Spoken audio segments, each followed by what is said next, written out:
आपल्या सगळ्यांचा मराठी हॉटस्पॉट।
हेची थोर भक्ती आवडते देवा, हेची थोर भक्ती आवडते देवा, संकल्पावी माया संसाराची, ठेविले अनंते तैशेची राहावे, चित्ते असू द्यावे समाधान, वाहिल्या उद्वेग दुःखाची केवळ, वाहिल्या उद्वेग दुःखाची केवळ, भोगणे ते फळ संचिताचे, ठेविले अनंते तैशेची राहावे, चित्ते असू द्यावे समाधान, तुका म्हणे घालू तयावरी भार, तुका म्हणे घालू तयावरी भार, वाहू हा संसार देवा पायी, ठेविले अनंते तैशेची राहावे, चित्ते असू द्यावे समाधान, विठ्ठल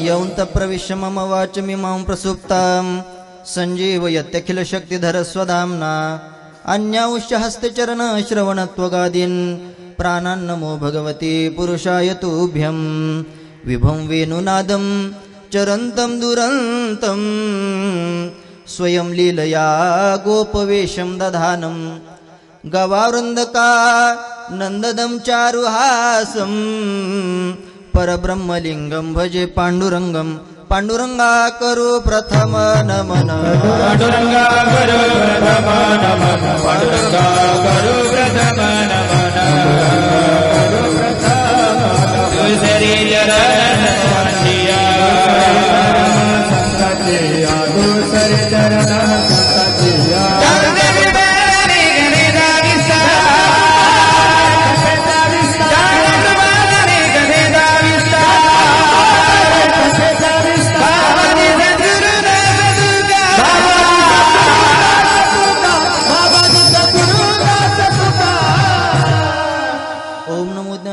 करुणाकरा दयाळा, तुमचा अनुग्रह लादलो, पावन झालो चराचरी, मी कळाकुसरी काहीच नेने, बोलतो वचन्यादी भाविका, एका जनार्दनी तुमचा दास, त्याची आस पुरवावी, तुमचा अनुग्रह लादलो, पावन झालो चराचरी, ज्ञानेशांच ज्ञानमूर्तीं साक्षात प्रेमस्वरूपिणं, नामदेव जयामूर्तीं नाथं वंदे पुनः पुनः, वैराग्यस्य परममूर्तिं देहू क्षेत्र निवासिनं, तुकाराम महाराष्ट्रम, भक्तराज चतुष्टकम, जयांचे केले स्मरण, होय सकळ विद्यांचे अधिकरण, तेची वंदू श्रीचरण श्री गुरूंचे, जयाचे आठवे, शब्दसृष्टी अंगवे, सारस्वता गवे जिव्वेसिये, वक्तृत्वा गोडपणे, अमृता ते पारुसे म्हणे किंवा पारुखे म्हणे, रस होती ओळंगणे अक्षरासे,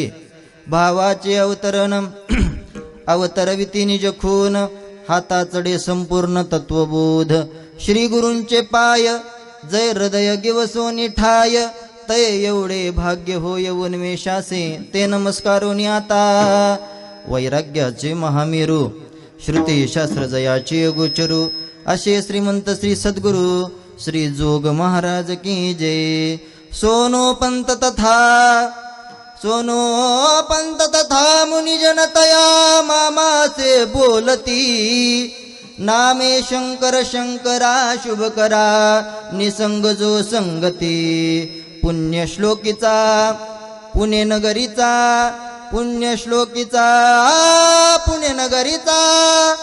मोती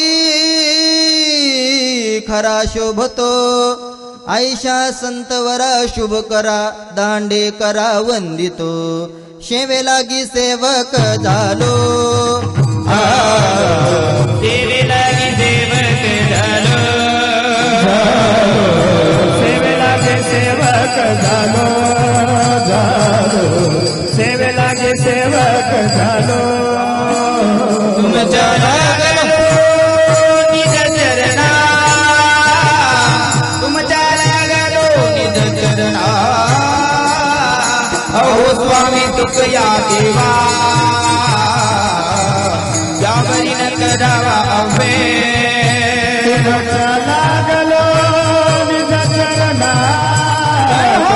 लागलो निज चरणा. हो स्वामी तुका या देवा. यावरी न करावा हवे.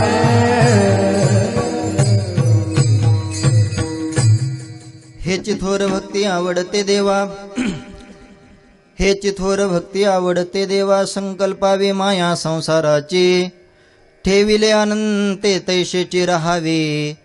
चित्ते असू द्यावे समाधान. प्रस्तुत प्राप्त प्रसंगी प्राप्त स्थळी संप्राप्त सेवेकरता निवडलेला अभंग वैराग्य राग रसिक जगद्गुरु संत श्रेष्ठ श्री तुकाराम महाराजांचा अत्यंत प्रसिद्ध आणि अत्यंत महत्वाचा भक्तीची लक्षणं सांगणारा अभंग आहे. विठ्ठल हरी विठ्ठल विठ्ठल विठ्ठल विठ्ठल विठ्ठल विठ्ठल. या अभंगामध्ये जगद्गुरु संत श्रेष्ठ श्री तुकाराम महाराज भगवान परमात्म्याला भक्ती आवडते याचं दिग्दर्शन करतायत. का हो तुकोबराय, भगवान परमात्म्याला भक्ती आवडते हे म्हणणं तुमचं ठीक आहे, पण कोणती भक्ती आवडते याचा उल्लेख जगद्गुरु श्री तुकोबराय उत्तरार्धामध्ये देतात. संकल्पावी माया संसाराची हेची थोर भक्ती. ठेविले अनंते तैशेची राहावे. चित्ते असू द्यावे समाधान हेची थोर भक्ती. वाहिल्या उद्वेग दुःखाची केवळ भोगणे ते फळ संचिताचे हेची थोर भक्ती. तुका म्हणे घालू तयावरी भार हेची थोर भक्ती. आणि वाहू हा संसार देवा पायी हेची थोर भक्ती. विठ्ठल विठ्ठल विठ्ठल विठ्ठल अभंगावर काही बोलण्यापूर्वी अल्पसा परिहार द्यायचा तो असा. षड्गुण ऐश्वर्य संपन्न भगवान पांडुरंग परमात्म्याच्या असीम कृपाद्वारा जगद्गुरु संत श्रेष्ठ श्री तुकाराम महाराज, भक्त शिरोमणी नामदेव महाराज, शांती ब्रह्म एकनाथ महाराज, निळोबाराय, महाराष्ट्रातील संपूर्ण संतांची मांदी आडी यांच्या कृपेने चालत असलेला हा अखंड हरिनाम सप्ताह मला वाटते रौप्य महोत्सव आहे नाही का. आणि या अखंड हरिनाम सप्ताहातील कितव्या दिवसाची सेवा आहे विसरले काय? 10व्या दिवसाची आज सेवा माझ्याकडे वाटायला आली. हे माझं परमभाग्य. विठ्ठल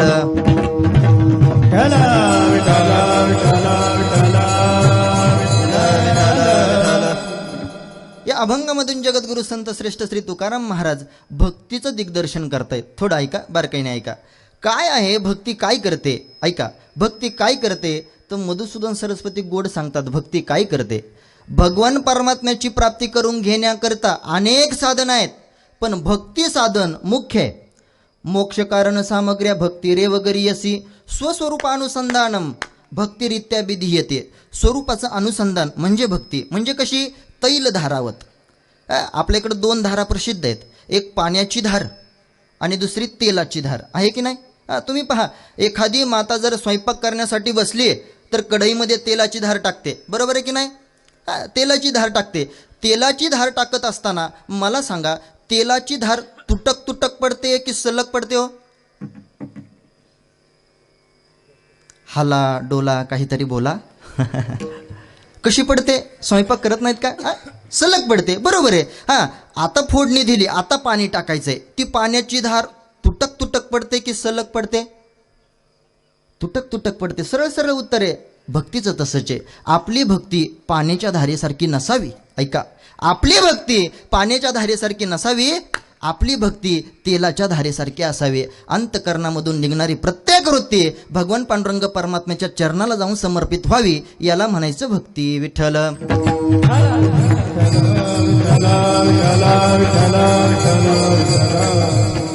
मोक्ष प्राप्त करून घेण्याकरता अनेक साधना आहेत. योग साधना भगवान परमात्म्याची प्राप्ती करून देते, देत नाही असं नाही. ज्ञान ही साधना देवाची प्राप्ती करून देते, देत नाही असं नाही. कर्म आणि उपासना अंतकरणाची शुद्धी करून देते आणि तदनंतर नामचिंतन नावाचं साधन त्याच्यामध्ये टाकलं की भगवान परमात्म्याची प्राप्ती होते. देवाची प्राप्ती करून घेण्याकरता अनेक साधन आहे, पण भक्तीला मुख्यत्व आहे. भक्तीला मुख्यत्व आहे. योगाने देवाची प्राप्ती होत नाही असं नाही, पण योग मार्ग कठीण आहे. योग मार्ग कसा आहे? कठीण आहे. ज्ञानेश्वर महाराजांनी त्या योगाचं वर्णन 12व्या अध्यायामध्ये केलंय.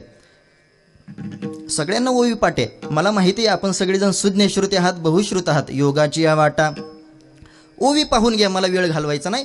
योग मार्ग भगवान परमात्मा प्राप्ती करून घेण्याकरता कठीण आहे. किती कठीण आहे? ज्ञानेश्वर महाराजांनी या ओवीच्या पुढे ओवी वापरली. काय? ज्ञानेश्वर महाराज म्हणतात योग मार्ग किती कठीण आहे सांगू? ऐका. पाहे पा लोहाचे चणे, जै बोचरिया पडते खाणे, तै पोट भरणे की प्राणे शुद्धी म्हण. ज्ञानेश्वर महाराज किती गोड चिंतन मांडतात पहा. एक व्यक्ती म्हातारा झाला. म्हातारा झाल्यानंतर साहजिकच आहे, निसर्गाचा नियम आहे. जसा जसा व्यक्ती म्हातारा होतो तसं तसे त्याचे इंद्रिय राजीनामे द्यायला चालू करतात. करतात की नाही? करतात ना. म्हातारा झालेला व्यक्ती, त्याच्या मुखामध्ये दात राहिले नाहीत. 2 लोकांमध्ये तो मनुष्य जाऊन बसला.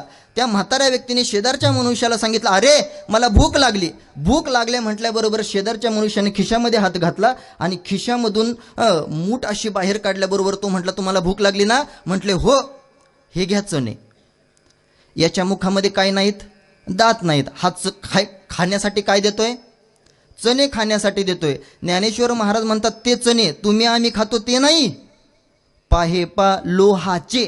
लोह म्हणजे लोखंडाचे. मला सांगा, त्या व्यक्तीने जर ते लोखंडाचे चणे खाल्ले, चावणार नाही त्याला, यदा कदाचित जर गिळलेच, तर त्या लोखंडाच्या चण्याने त्याची शुद्धी होईल की प्राण जाईल? प्राण गेल्याशिवाय राहणार नाही.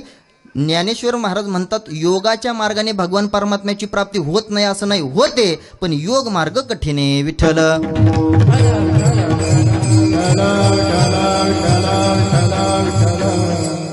कर्म आणि उपासनेचा विचार करा. आपण भगवान परमात्म्याची वारी करतो. आळंदीमधून पंढरपूरला जातो की नाही? जातो ना. कशाकरिता? भगवान परमात्म्याची त्यांनी प्राप्ती होत नाही. मी थोडं धाडसपूर्वक बोलतो, ऐका. पण काय होतं? अंतकरणाची त्यांनी शुद्धी होते. आळंदीची परिक्रमा आपण का करतो? अंतकरणाची शुद्धी होते आणि शुद्ध झालेल्या अंतकरणामध्ये ज्ञानाचा प्रादुर्भाव झाला की मनुष्य तत्वज्ञान स्वरूपाला, अर्थात अहम ब्रह्मस्मी या स्वरूपाला प्राप्त होतं. असं आहे. ज्ञानेश्वर महाराजांनी ज्ञानाचा विचार मांडला. भगवान परमात्म्याच्या प्राप्ती करून घेण्याकरता ज्ञानाचा विचार मांडलेला पाहायला मिळतो आपला. ज्ञानेश्वर महाराज म्हणतात ज्ञानाच्या व्यतिरिक्त जर तुम्ही कोणत्या मार्गाने जर देवाच्या प्राप्ती करून घेण्याकरता जर सायास करत असाल, मिळणार नाही. ज्ञाने विनेके उपाय करिशी जितुके, याचा विचार उपनिषदामध्ये आलाय. उपनिषदामध्ये याचा विचार आलाय. तमेव विदित्वाती मृत्युमेती नान्यः पंथा विद्यते आयनाय. ज्ञानाच्या व्यतिरिक्त जर तुम्ही कोणत्या साधनावर आरूढ होत असाल आणि म्हणत असाल मला मोक्ष पाहिजे, मिळणार नाही. थोडं खाली येऊन बोलतो, आपल्याला कळेल. असं काय आहे? मनुष्य संसारामध्ये शून्य असलं तरी चालेल. थोडं धाडसपूर्वक बोलतो, याची कल्पना आहे मला. मनुष्य संसारामध्ये शून्य असला तरी चालेल. भलेही तो सप्ताह मंडपामध्ये आला नाही, त्यांनी टाळी नाही वाजवली तरी चालेल, टाळ वाजवता आला नाही तरी चालेल, पण जन्माला आलेला व्यक्ती आत्मस्वरूप प्राप्त करून न घेता जर मरत असेल तर त्याचा उपयोग नाही. फार महत्त्वाचं आहे. आद्यगुरु शंकराचार्यांनी याचा विचार मांडलाय. जन्माला आलेला प्रत्येक व्यक्ती जर आत्मस्वरूपाचं ज्ञान प्राप्त करून जर घेत नसेल तर त्याला पुन्हा एकदा जन्माला यावं लागतं. पुन्हा एकदा पुनरपी जननम. हे कशामुळं घडतं? त्याचं कारण आहे आत्मस्वरूपाचं ज्ञान. नाथ महाराजांनी सांगितलं त्याप्रमाणे तत्वमशी ऐशी वाणी, एक वेळा पडता कानी, अविद्या निद्रा गेली पळोनी, तत्क्षणी जागेनाला. असं एकदा आत्मस्वरूपाचं ज्ञान प्राप्त करून घेतलं ना, मनुष्य महाराज संसार सागरातून सुटल्याशिवाय राहणार नाही. एकमेवाद्वितीयं ब्रह्म देह नानास्ति किंचनम. ब्रह्म सत्य जगन मिथ्य जीव ब्रह्मैव नापरा. याला थोडं मी ट्रान्सलेट केले महाराज. Brahma is the only truth. All other is just लायवर फक. There is no difference between Brahma and our soul. आत्मा आणि परमात्मा याच्यामध्ये कोणत्याच प्रकारचा फरक नाही. याला म्हणायचं आत्मस्वरूपाचं ज्ञान. विठ्ठल विठ्ठल विठ्ठल विठ्ठल. मनुष्याच्या जीवनामध्ये असं आत्मस्वरूपाचं ज्ञान प्राप्त झालंच पाहिजे. तसा त्याला मरण्याला अधिकारच नाही. काय झालं, एक नावाडी होता. आता नावाड्याचा धंदा काय हो, अलीकडच्या तीराची लोक पलीकडच्या तीराला नेऊन सोडायची, हा त्या नावाड्याचा धंदा. एक दिवस घटना घडली अशी, ऐका, एक दिवस घटना घडली अशी, त्या नावाड्याच्या नावेमध्ये 3 व्यक्ती येऊन बसल्या. पहिला होता डॉक्टर, दुसरा होता वकील आणि तिसरा होता अभियांत्रिकी. म्हणजे मराठी भाषेत सांगायचं ठरलं तर इंजिनियर. इंजिनियर लवकर कळते, अभियांत्रिकी कळाना. 3 व्यक्ती त्या नावाड्याच्या नावेमध्ये येऊन बसले आणि नावाड्याच्या नावेमध्ये येऊन बसले. नावाड्याने ओलवायला चालू केली. आता हे 3ही लोक बोचरे महाराज शिकलेले होते. आणि असं ऐकलंय बरं का मी, की शिकलेली लोक सहसा गप्प बसत नाहीत. शिकलेली लोक सहसा गप्प बसत नाहीत. कीर्तन चालू असलं तरी व्हॉट्सअप चालू करतील, कीर्तन चालू असलं तरी फेसबुक चालू, काहीतरी चालू करतील. असं ऐकलंय मी. आजकाल तर असं झालंय, ज्यांना मोबाईलमधला मो कळत नाही त्यांच्याकडे सुद्धा अँड्रॉइड स्मार्टफोन आहे. असं मला त्याच्याविषयी काही बोलायचं नाही. आता ही 3ही लोक शिकलेली होती, त्या नावाड्याच्या नावेमध्ये बसलेली होती. काय गप्प राहायला तयार नाही. पहिला होता डॉक्टर, आयुर्वेदामध्ये MD झालं होतं त्याचं. तो डॉक्टर उठला आणि नावाड्याच्या जवळ गेला आणि नावाड्या दादाला सांगितलं, नावाडी दादा जय हरी. जय हरी म्हटल्याबरोबर नावाडीने जय हरी घातला. कदाचित तो महाराष्ट्रातला असावा. जय हरी घातल्यानंतर डॉक्टर विचारतोय, नावाडी दादा मला तुम्हाला एक प्रश्न विचारायचा आहे, विचारू का? विचारू का म्हटल्याबरोबर नावाडी म्हटला, विचारा, मला जसं उत्तर देता येईल तसं उत्तर देण्याचा प्रयत्न करतो.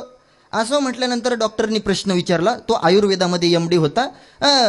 ते म्हटले, कफ वात पित्त हे 3 गुण जर मनुष्याच्या शरीरामध्ये जर समप्रमाणात असतील तर मनुष्याला कोणत्याच प्रकारचा रोग होत नाही. असा एखादा सिद्धांत माहिती आहे का? असा एखादा सिद्धांत माहिती आहे का? असा एखादा सिद्धांत माहिती आहे का? असं म्हटल्याबरोबर नावाड्याने सांगितलं, असे सिद्धांत जर मला माहिती असते तर नाव चालवायला बसलो नसतो. हे शब्द त्या डॉक्टरने ऐकले आणि डॉक्टर म्हटला, तुला जर असे काही सिद्धांत माहिती नाही तर तुझं 25% जीवन वाया. आता तो नावाडी बिचारा गरीब होता. तो म्हटला, वाया तर वाया, हरकत नाही. 25% जीवन वाया. डॉक्टर आपल्या जागेवर जाऊन बसला. वकील उठला. वकील नावाड्याच्या जवळ गेला. नावाडी दादाला म्हणू लागला, नावाडी दादा मला सुद्धा एक प्रश्न विचारायचा आहे, विचारू का? म्हटले विचारा, मला जसं उत्तर देता येईल तसं उत्तर देण्याचा प्रयत्न करतो. म्हटलं ठीक आहे. महाराष्ट्रामध्ये राहतो, भारतामध्ये राहतो, एखादा कायदा कानून कलम 370 बंद झाला असं काही माहिती आहे का? नावाड्याने सांगितलं, मला असं काही माहिती नाही. जर असं मला काही माहिती असते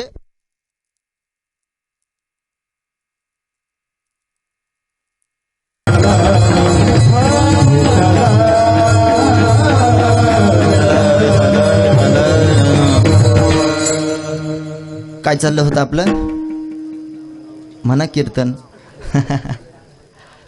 वकिलापर्यंत आलो होतो नाही का आपण. वकील जवळ गेला, म्हटलं कायदा कानून. नावाडी म्हणलं, त्याचं जर मला ज्ञान असतं तर नाव चालवायला बसलो नसतो. वकिलाने सांगितलं, नावाडी दादा तुमचं 25% जीवन वाया. एकूण नावाड्याचं किती टक्के जीवन वाया गेलो? 75. 50% जीवन नावाड्याचं वाया गेलं. आता ऐका, तिसरा राहिला होता तो अभियांत्रिकी. तो त्याचं कम्प्युटर इंजिनियर झालं होतं. तो नावाड्याच्या जवळ गेला आणि नावाडी दादा म्हणू लागला, नावाडी दादा कम्प्युटर इंजिनियर आहे, एखादी वेबसाईट कशी अपलोड करायची, त्याच्यामधून पैसा कसा कमवायचं याचं उत्तम ज्ञान मला आहे. असं काही ज्ञान? नावाडी दादाचं तेच उत्तर, असं जर मला ज्ञान असतं तर नाव चालवायला बसलो नसतो. इंजिनियरने सांगितलं, नावाडी दादा तुमचं 25% जीवन वाया. एकूण मिळून नावाड्याचं किती टक्के जीवन वाया गेलो?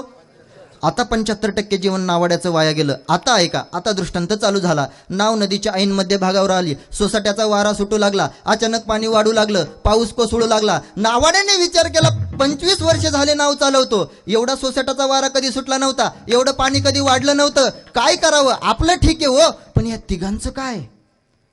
तिघांचं काय? आता नावाडी घाबरला होता. नावाडी घाबरला होता, त्याच्यापेक्षा 100 पटीने हे तिघजण घाबरले होते. नावाडी दादांनी त्या तिघांना जवळ बोलवलं. म्हटले, ओ या तुम्ही इकडं. इकडे या म्हटल्याबरोबर ते लगेच आले इकडं. म्हटले चला नावाड्याचा काहीतरी आश्रय मिळतोय का पाहू. आता हे नावाडी जितका घाबरला होता ना, त्याच्या कितीतरी अधिक प्रमाणामध्ये हे तिघेजण घाबरले होते. ते म्हटले अरे काय काम आहे, बोल लवकर, तुझं काय काम आहे, बोला काय काम आहे. असं म्हटल्यानंतर नावाडी दादा त्यांना विचारतो, मला प्रश्न विचारला होता प्रत्येकाने. म्हटलं विचारला होता. 25-25-25 असं म्हणून 75% जीवन वाया घालवलं होतं. तिघांनी मिळून मला 3 प्रश्न विचारले होते, 75% जीवन वाया घालवलं होतं. आता मी तुम्हाला तिघांना मिळून फक्त 1 प्रश्न विचारतो, त्याचं मला उत्तर द्या म्हटल्याबरोबर नावाडी दादा म्हटला बाकी ते तिघजण म्हटले विचारा लवकर, काय प्रश्न आहे तुमचा, काही यतिगुह्यतमम आहे की काय, विचारा लवकर काय असं म्हटल्यानंतर नावाडे दादांनी सांगितलं माझ्या फक्त एकाच प्रश्नाचं उत्तर द्या, मी 3 प्रश्न तुम्हाला तिघांना विचारणार नाही. म्हटले विचारा. नावाडे दादा म्हटला मला सांगा तुम्हाला पोहता येतं का. पोहता येतं का म्हटल्यानंतर तिघांनी हात वर केले. म्हटले आम्हाला पोहता येत नाही. आता नावाडे गालातल्या गालात हसला. म्हटला 75% जीवन माझं वाया घालवलं होतं ना, 100% जीवन वाया. किती?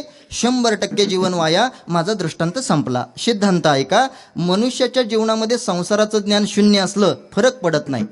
मनुष्याच्या जीवनामध्ये नाही शेतीचं ज्ञान असेल काही फरक पडत नाही, फारसा फरक पडत नाही. पण जन्माला आल्यानंतर जर आत्मस्वरूपाचं ज्ञान त्या व्यक्तीला जर प्राप्त होत नसेल ना, तर तो पुन्हा एकदा जन्माला येतो. माझा म्हणण्याचा उद्देश असा आहे, ज्ञानाने भगवान परमात्म्याची प्राप्ती होते. माझा ज्ञान हा विषय संपला, योग हा विषय संपला, कर्म उपासना हा विषय संपला. बाकीची साधनं देवापर्यंत पोहोचवत नाही असं नाही, पण भक्ती हे साधन विशेष रूपाने देवापर्यंत पोहोचवतं. विठ्ठल विठ्ठल विठ्ठल विठ्ठल विठ्ठल विठ्ठल बाकीची साधनं महाराज, बाकीच्या साधनांचा विचार सोडा. भक्ती हे साधन असं साधन आहे की या भक्ती या साधनावर आरूढ झाल्यानंतर देवाकडे जायची गरज नाही. 1. भक्ती या साधनावर आरूढ झाल्यानंतर वनांतराला जायची गरज नाही. 2. आणि भक्ती या साधनावर आरूढ झाल्यानंतर सायास करायची गरज नाही. नलगती सायास जावे वनांतरा, नलगती सायास जावे वनांतरा, नलगती सायास जावे वनांतरा, नलगती सायास जावे वनांतरा, नलगती सायास जावे वनांतरा, नलगती सायास जावे वनांतरा, नलगती सायास जावे वनांतरा, नलगती सायास जावे वनांतरा, सुखे येतो घरा नारायण, सुखे येतो घरा नारायण, सुखे येतो घरा नारायण, नलगती सायास जावे वनांतरा, नलगती सायास जावे वनांतरा, सुख येतो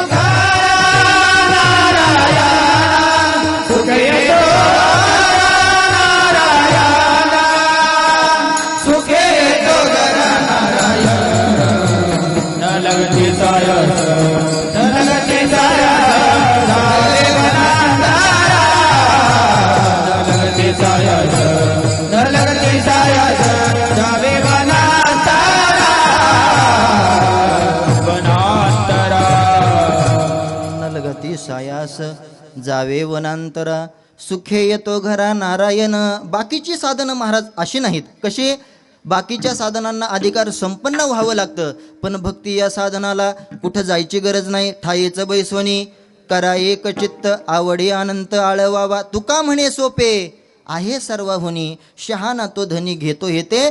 जगद्गुरु श्री तुकोबाराय म्हणतात, ही थोर भक्ती देवाला आवडते ज्याच्या अंतकरणामध्ये माया नाही, ज्याच्या अंतकरणातून माया निघून गेली, क्रोध निघून गेला, काम निघून गेला. ही भक्ती देवाला आवडते. अभंगाच्या प्रथम चरणामध्ये एची थोर भक्ती एची थोर भक्ती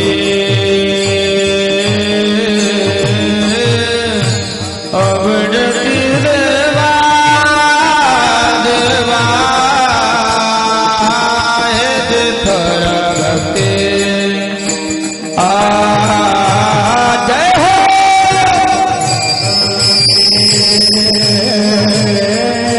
हेचे थोर भक्ती आवडते देवा हेचे थोर भक्ती हेची थोर भक्ती हेची थोर भक्ती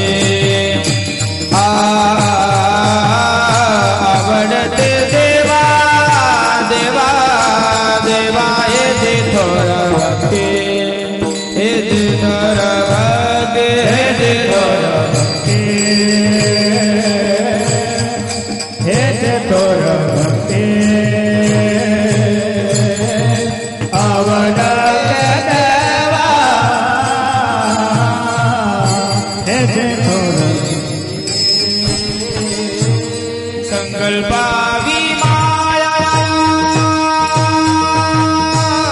संसाराची संकल्पावी